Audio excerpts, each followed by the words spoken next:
In Brightburn, Kansas, Kyle and Tori are getting naughty, hoping they'll finally have a baby. When Tori hears a noise, she goes to investigate. Suddenly, the whole building shakes and the power goes out. In the distance, they see a bright red light. Sometime later, the couple has a cute baby boy who is raised with lots of love. 10 years later, Tori searches for her son because it's time for school. She starts whistling, and he whistles back from his hiding spot, which is a little game they often play. Tori follows the noise to the barn, and Brandon jumps out to startle her. When they come out, Kyle reminds Brandon not to go to the barn because it's dangerous. At school, the teacher asks a question about bees, and Brandon answers perfectly. He even mentions a species that forces others to raise their young. He talks so much that a boy mocks him for it, and the whole class laughs, except for Caitlin. She tells Brandon that smart guys like him rule the world. That night, something starts glowing red in the barn. At the same time, Tori's radio stops working. Suddenly, Brandon starts having a seizure in his sleep, so strong that it makes his bed shake.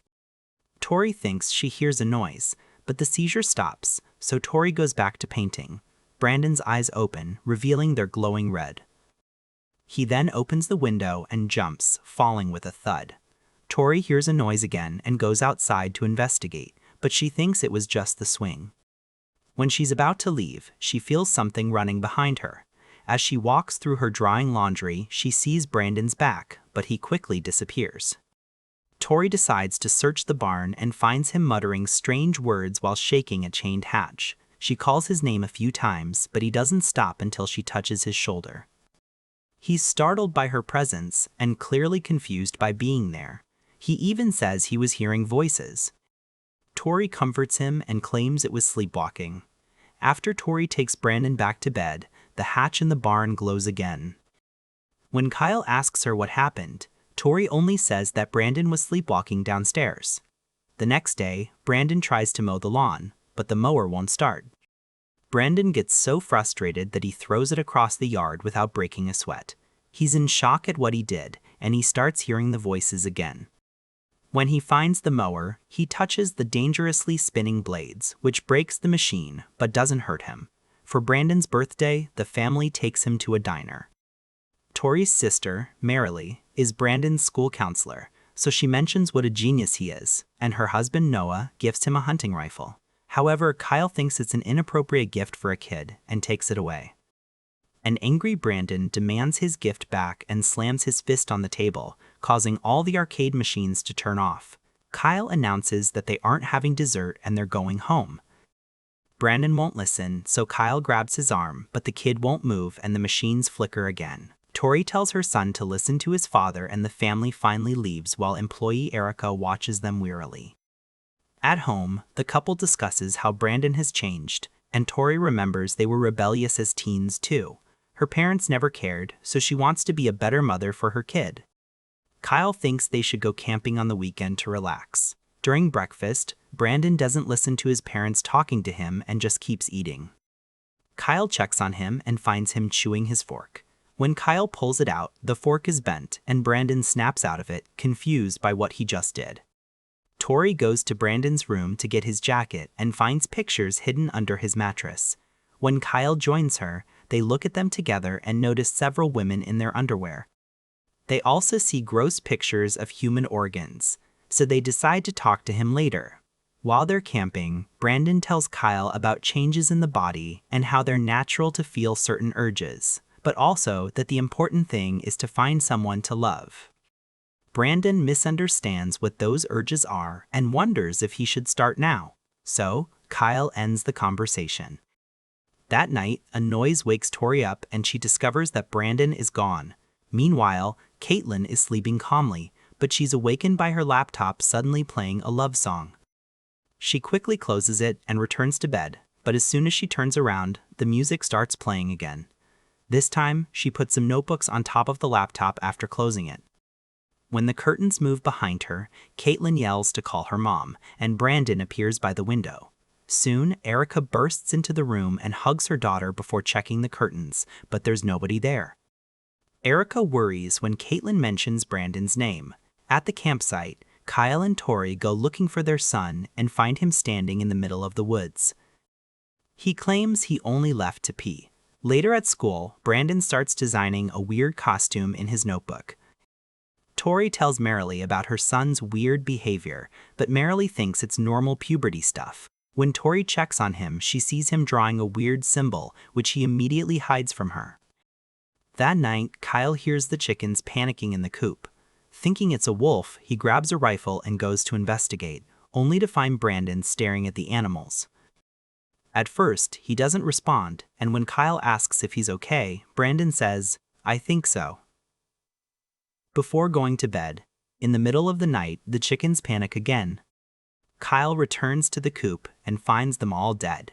He immediately calls Tori and she blames it on a wolf.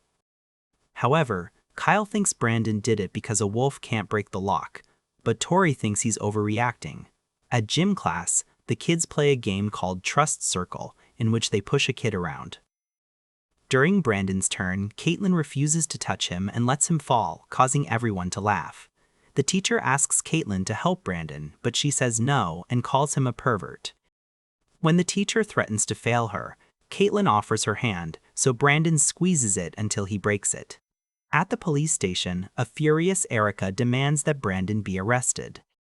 However, the cops explain he's just a kid, so he'll get suspension and counseling.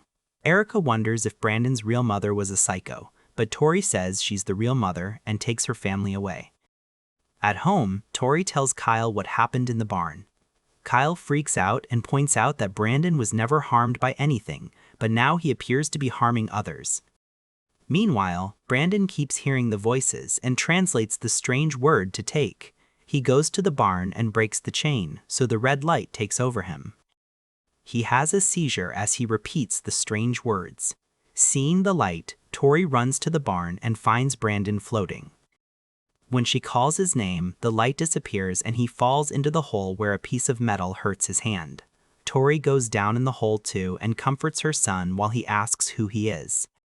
Staring at the weird machine in front of them, Tori explains that this machine is a spaceship that crashed in the area and she found baby Brandon inside. She tries to convince him that he's still her son, but he's furious because his parents lied to him.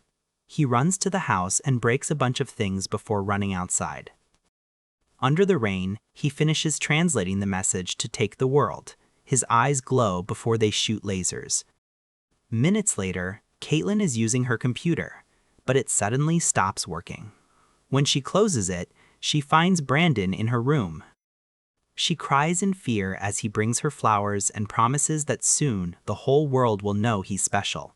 Caitlin explains her mother doesn't want her to talk to him, so he says he'll take care of that. At the diner, Erica is closing up when she hears a noise. A bunch of symbols has appeared on the windows, but she thinks it's just a prank. The lights start flickering, and suddenly one breaks, so a shard damages Erica's eye. When she removes it, blood sprouts out and impairs her vision. As the lights keep flickering, she notices something moving near her, so she swings a baseball bat trying to defend herself to no avail. A terrified Erica runs to hide in the freezer, only to stare in shock at a hot laser, cutting the door down before it's ripped off. Brandon appears wearing the costume he designed and jumps on her. The next morning, Brandon tells his parents that he's feeling better. Meanwhile, the police find the mess at the diner, but no Erica in sight, and she won't answer her phone. Sheriff Gerald notices something weird on the window, so he blows on it to reveal the symbol. During counseling, Marilee asks Brandon how he feels about being adopted. He thinks it's great because he's special and his real parents aren't from a stupid place like this one. He also calls himself superior. When Marilee asks him if he feels bad about Caitlin, he dodges the question. Marilee begs him to open up since she needs to write a report for the sheriff, which makes him angry. That night, Marilee is home alone when the house alarm detects something in the backyard. Suddenly, someone knocks on the door and Marilee opens it to find Brandon, who tells her not to write the report because it won't be good for anyone. Marilee says she has to do her job and tells him to leave, which he agrees to with a creepy smile. Then the alarm reacts again, so Marilee goes outside to check on the sensors. When she goes back inside, she doesn't notice that Brandon has sneaked in. Once Marilee is in bed, Brandon tries to approach her, but at that moment, Noah arrives. While he brushes his teeth, he sees something moving behind him and follows it to the closet where he finds Brandon and takes off his mask. A furious Noah drags Brandon out of the house and tries to get him in his truck, saying he'll tell his parents about this. Suddenly, the lights flicker as Brandon puts on his mask and his eyes glow as he throws Noah against the garage door. When Noah recovers, the kid is gone. Then, Noah gets in his truck and leaves, but in the middle of the road, Brandon hits the window and causes the vehicle to lose control. Noah manages to avoid crashing, but the truck soon stops working. At that moment, Brandon appears floating above the road, only to disappear in a second. Suddenly, the truck is lifted in the air and quickly released. Noah breaks his jaw on the steering wheel as the vehicle crashes. Brandon can now use his blood to draw his symbol on the road. At home, Tori and Kyle are worried because their son is missing. At that moment, Brandon comes back with his shirt off and claims he's been playing soccer. Tori offers to wash the shirt, but Brandon says he'll do it and goes to his room. The couple can tell he's lying, yet they don't know what to do because no doctor will believe he's an alien. A flashback shows the night the spaceship landed in the forest.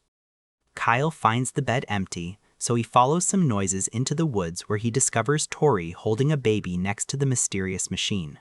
Suddenly, the baby starts bleeding and Tori soon follows. When Kyle looks at the child, his eyes glow. At that moment, Kyle wakes up from this nightmare because of an emergency call. The couple rushes to the hospital where Marilee tells them about Noah's crash and Brandon's visit. The next morning, Tori tells Brandon that Noah died, but the kid doesn't show any emotion. He claims he doesn't know what happened. However, Kyle doesn't believe him and yells at him. When Brandon tries to leave, Kyle grabs his arm, so Brandon pushes him into the cupboard. After Tori sends Brandon to his room, Kyle waits until the kid is showering to search for the shirt. He finds it hidden behind a dresser and notices the bloodstains. When Brandon comes out of the bathroom, Kyle hides the shirt and apologizes to his son to keep him calm. Afterward, Kyle shows the shirt to Tori, who refuses to see the truth. Kyle yells at her and says that this isn't their son, but Tori just runs away. The next day, Gerald sees a picture of the symbol found on the road next to Noah and realizes it's the same symbol from the diner. That night, Kyle looks at all the memories of Brandon and feels bad. He tells Tori that he'll take their son away for the weekend so he can try to fix their relationship. The next morning, Kyle and Brandon go hunting in the woods. Tori is then visited by Gerald, who shows him a picture of the symbol and points out that it matches Brandon's initials. However, Tori pretends she doesn't know what it is. He also asks to come in, but Tori kicks him out. After Gerald is gone, Tori runs to Brandon's room and opens his notebook, only to find the same symbol repeated on every page. There are also drawings of his costume and all the deaths he's caused. The last pictures say, "Take the world," and show Brandon shooting lasers at Earth, presenting himself as a god. In the woods, Kyle waits until Brandon turns around and shoots him in the head. However, the bullet doesn't hurt him. A horrified Kyle quickly reloads his rifle, but when he looks up, Brandon is gone. Kyle starts to run while feeling something moving near him. Suddenly, Brandon appears in front of him, wearing his costume and flies to knock his father down. Kyle begs for his life as Brandon grabs him, but his pleas are answered with lasers shot right into his eyes. They pierce his head, instantly killing him. At home, Tori is in tears as she keeps calling Kyle's phone. When the call is finally answered, she admits Kyle was right and her son killed them all. However, the one who answered is Brandon, who tells her that Kyle is gone and that he's now home. Nearby, Brandon destroys the phone. Suddenly, the house starts shaking and the walls begin to crumble. Tori panics and runs to hide under a table to call 911. The house keeps shaking and the furniture falls so she can't talk. But Gerald is immediately informed of an emergency call at that address. When the chaos stops, Tori comes out of hiding to try to find an exit. However, she freezes when Brandon flies through several walls and doors. At the same time, Gerald arrives with his deputy and calls Tori's name, so she runs to meet them. Unfortunately, Brandon tackles Gerald into the column, killing him in a shower of blood. The deputy tells Tori to hide and calls for backup before searching the house. She sees Brandon at the window, but as soon as she blinks, he moves fast and reappears behind her to kill her by repeatedly smashing her on the roof before throwing her body through the window. Tori is hiding under the bed and hears Brandon whistling like in their little game. She can see his floating feet as he searches the room and leaves. When she crawls out, Brandon immediately comes back and checks under the bed, but she's escaped through the window. She hangs on to the edge until her hands slip and she falls with quite a rough landing. Her hand is now injured, which makes her remember that the spaceship's metal can damage her son. As Tori runs, Brandon flies out of the house through the roof. Tori makes it to the barn, which starts to shake because Brandon is hitting it. When Tori activates the spaceship, she's horrified to find Erica's dissected body surrounded by the symbol. After taking a piece of metal from the ship, Tori calls Brandon and whistles, pretending she just wants to play. She hears him whistle back and finds him behind her. So, she tells him how much she loves him before removing his mask. As she continues to give him words of affection, Brandon says he does want to do good. Tori hugs him and cries as she gets ready to stab him. But Brandon stops her and easily disarms her. Then, a furious Brandon grabs Tori and flies through the roof, going up into the sky at amazing speed. Once they're above the clouds, he lets go of her and watches her fall to her death. At that moment, a plane appears nearby. The next morning, the FBI discovers that the plane has crashed into Tori's house and the explosion got rid of all the evidence of the murders. Not a single passenger survived, but Brandon's symbol is on the wreckage. The firemen rescue Brandon, who is pretending to be a poor victim. Sometime later, a series of disasters appears all over the news.